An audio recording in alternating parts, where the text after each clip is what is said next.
Olá, amigos youtubers! Sejam todos muito bem-vindos ao Canário ECD Reconstrução. Galera, hoje estamos indo para a segunda parte da palestra sobre Canários Frisado do Sul, com o criador e juiz da OBJO, Kleber Pena. Uma palestra que foi ministrada no grupo Formando Canaricultores, WhatsApp e Telegram. Desde já, parabenizo todos os moderadores do grupo Formando Canaricultores por uma excelente iniciativa que faz com que a canaricultura brasileira seja mais unida. Beleza? Galera, vamos para a segunda parte da palestra. Vamos lá, meus amigos.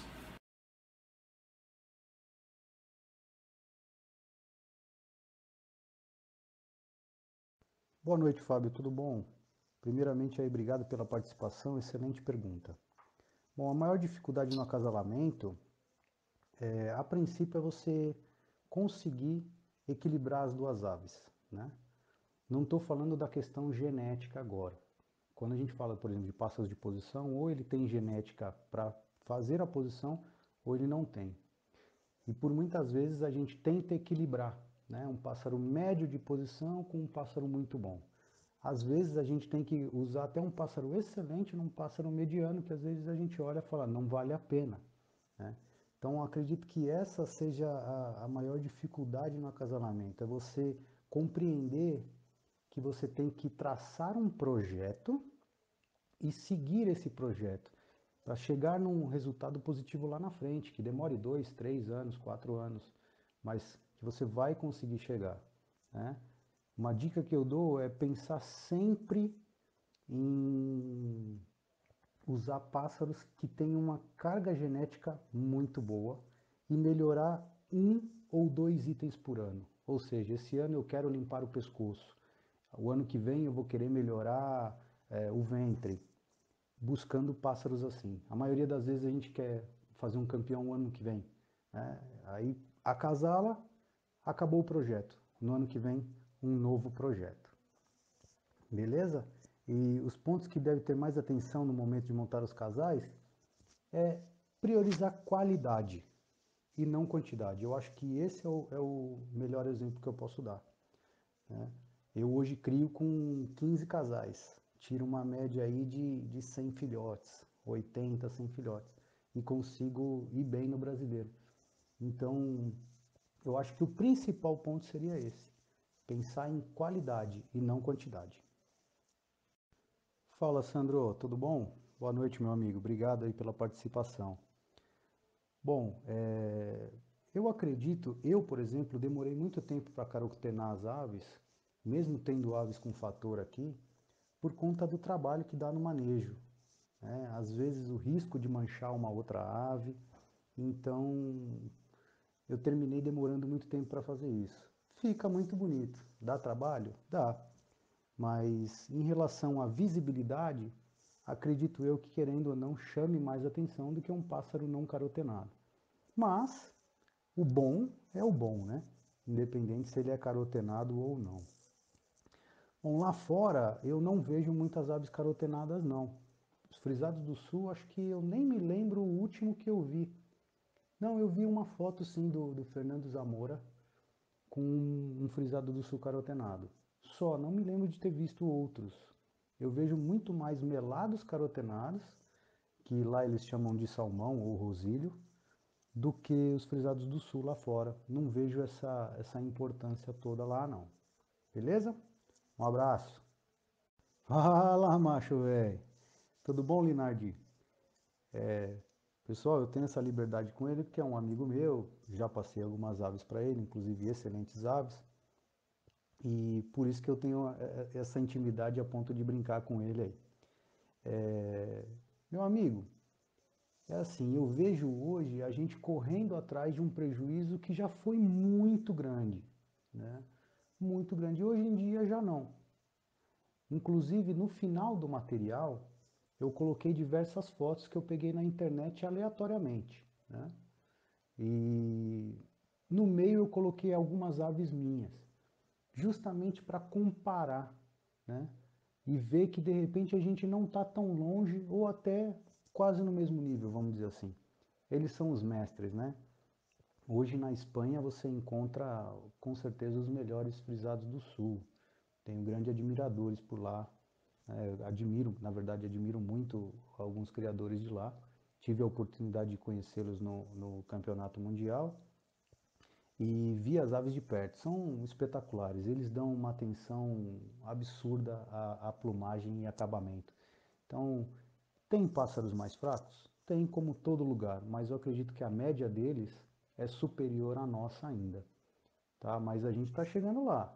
Tem pássaros muito bons aí que eu coloquei nas fotos que dá para a gente comparar com os pássaros de lá, que também foram campeões, e que a gente está quase ali, ó. Se eles dormirem, a gente pega. Falou? Um abração. Grande Carlão, poxa, um amigão meu aí. Carlão, já falei isso pra você, mas sou seu fã, cara. O Carlão tá sempre presente aí, é um amante da canaricultura, merece todo o nosso reconhecimento aí. Meu amigo, a questão das áreas de zonas lisas, elas devem ser respeitadas, né, tanto no branco, quanto no intenso, quanto no nevado. O que a gente vai encontrar são pássaros talvez um pouco mais volumosos nos nevados do que nos outros, tá? Mas a zona lisa ela deve ser respeitada e eu acredito que é um grande desafio, porque quando você tem um pássaro volumoso, aparecem frisos onde não é para existir. Quando você tem um pássaro muito enxuto, com uma pena muito curta, aí aparece a pele, né? Falha a plumagem. Então aí nós temos dois extremos. Conseguir chegar no meio com um bom volume, uma plumagem harmônica com aquela forma e manter a zona lisa realmente lisa é um trabalho danado. Vou te falar. Eu venho trabalhando isso já há algum tempo, como eu falei numa resposta anterior, eu tento melhorar de ano a ano em pelo menos um ou dois itens. E esse é um item que é difícil a gente conseguir fixar e manter. Você faz o trabalho, você consegue, você vai acasalando, melhora um pouquinho, daqui a pouco dá uma desalinhada e se acasala de novo. Então é um problema a se mensurar com grandeza na parte do acasalamento, tá? Mas finalizando a sua pergunta aí, tanto no branco quanto no intenso quanto no nevado, a gente tem que dar atenção sim à pena lisa. Tá mais fácil nos intensos por conta da plumagem, acredito que mais difícil nos nevados, né? Quando eu digo nevado, eu digo aquele pássaro com bastante plumagem. E intenso com aquela ave que tem menos. Né? Porque a gente consegue encontrar um nevado de pena curta. E aí no jargão do criador a gente fala que é um nevado intenso. Né? Ou então um branco intenso, um branco nevado, um nevado nevado, um nevado intenso. Beleza? Um abraço. Vamos lá, Sandro. Bom, eu vejo realmente essa dificuldade muito mais entre o frisado do sul e o frisado suíço, né? Às vezes até com o gibber, mas é bem mais difícil. Não tanto com o frisado do norte, né? Quando a gente tem o frisado do norte, a gente fala de um pássaro de 18 centímetros, que é aferido isso numa linha reta, um pescoço destacado, com a cabeça redonda, porém com uma posição e uma forma completamente diferente do frisado do sul, né? Também com os três frisos característicos e com as zonas lisas. Mas, em relação ao frisado do sul, que é um frisado de posição, é bem diferente. Quando a gente fala a diferença entre o frisado do sul e o frisado suíço, já é muito próximo. Né? Quando a gente fala do frisado do sul, a gente fala em 16, 17 centímetros. Quando a gente fala no frisado suíço, a gente fala em 18 centímetros, mais ou menos. Então, os dois apresentam os três frisos característicos, que é o manto, o cesto, que seria o peito, e o facho, né? Os fachos. Porém, a forma do frisado do sul é bem diferente da forma do frisado suíço. O frisado do sul faz aquela forma em sete inclinado, o frisado suíço naquela forma de arco, né? Mas como bem você disse, é muito difícil quando você pega pássaros de um nível mediano a fraco. Aí a gente tem que buscar outras características. uma característica primordial é a perna do frisado do sul. Ele tem que ter a perna muito rígida e perpendicular ao puleiro, né? Em 90 graus. Não tem jeito. O que confunde às vezes é que você pega um frisado do sul, mais ou menos, que às vezes ele flete as pernas e o pessoal fala é frisado suíço. Não, não é porque ele não estende a perna que ele não é um frisado do sul.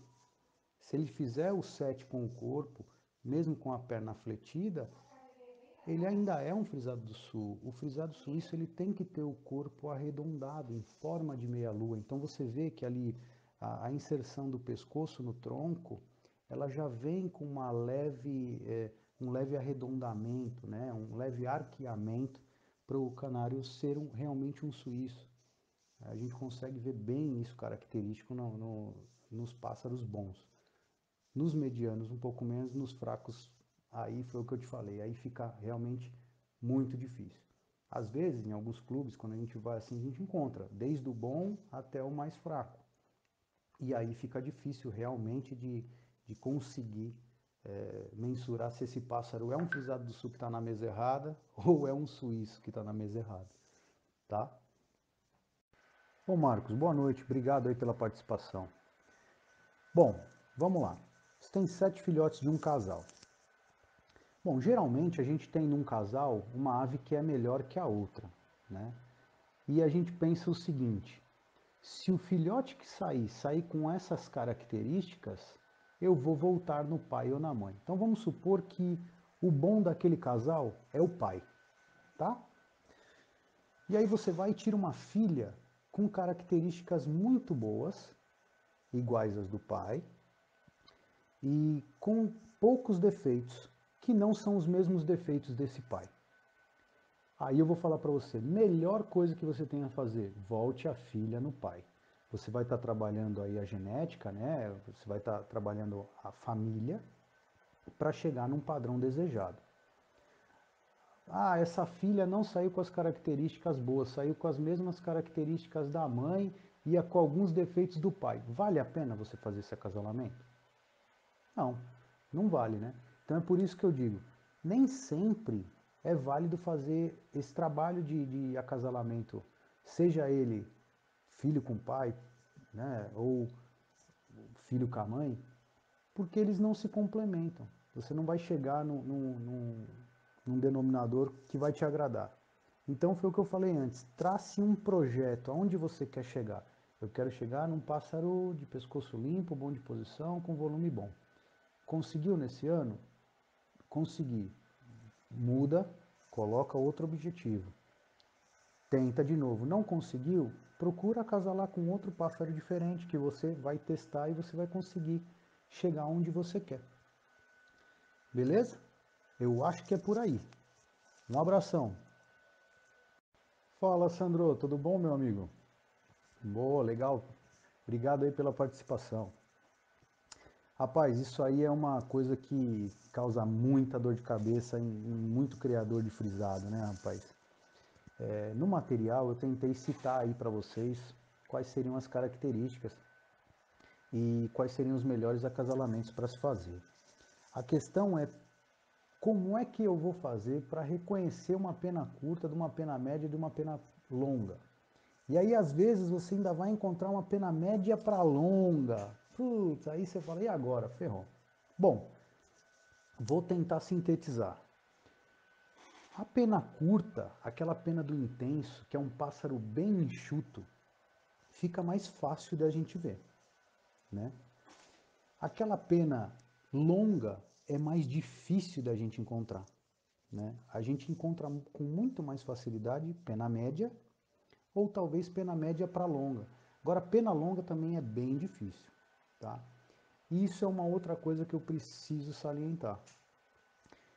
Se você não tem um pena longa no plantel ou nunca inseriu um pena longa nos seus acasalamentos, aqueles pássaros não carregam isso. Então não adianta você fazer um acasalamento de eu vou fazer 2 nevados, pena média com pena média até sair pena longa.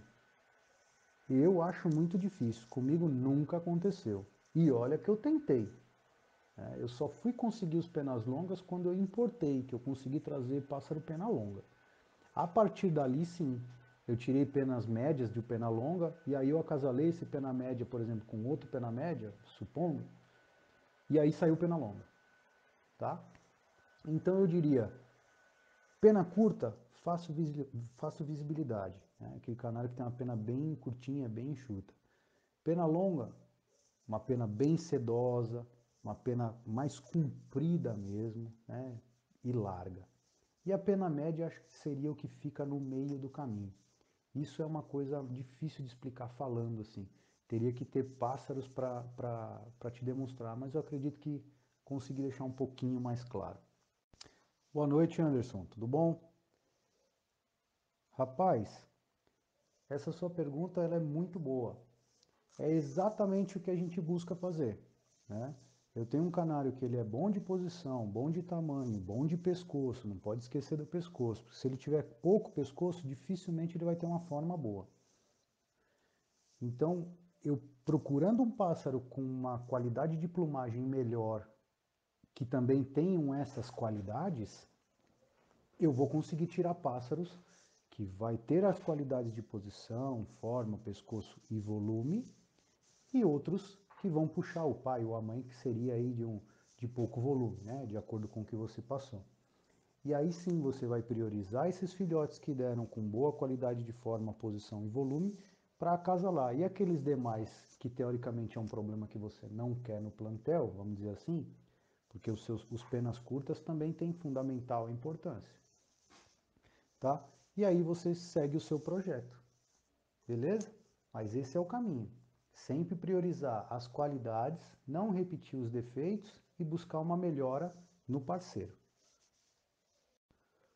Boa noite, Maia, tudo bem? Rapaz, eu faço isso sim, tá? Algumas pessoas já falaram para mim que não faz. Já aconteceu comigo de eu não fazer e testar e dar certo. E já aconteceu comigo de eu fazer para testar e não dar certo também, tá?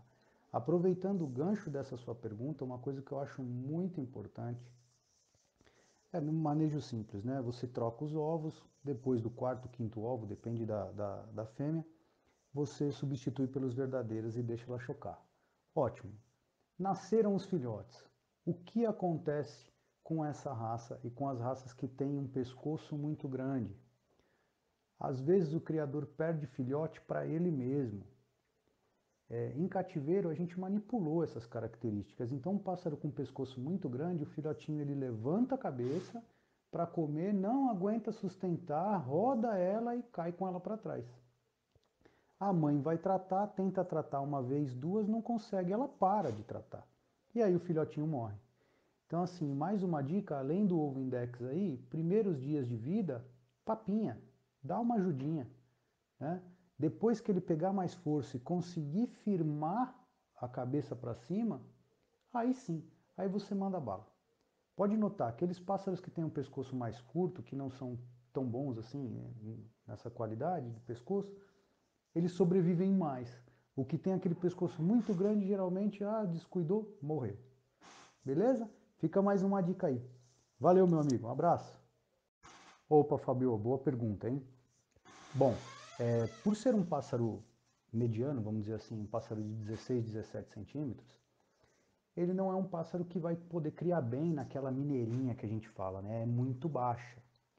Eu acredito que o ideal seria da altura da Argentina ou a GR3, que eu acredito ser a melhor gaiola possível para a época de reprodução dessa raça.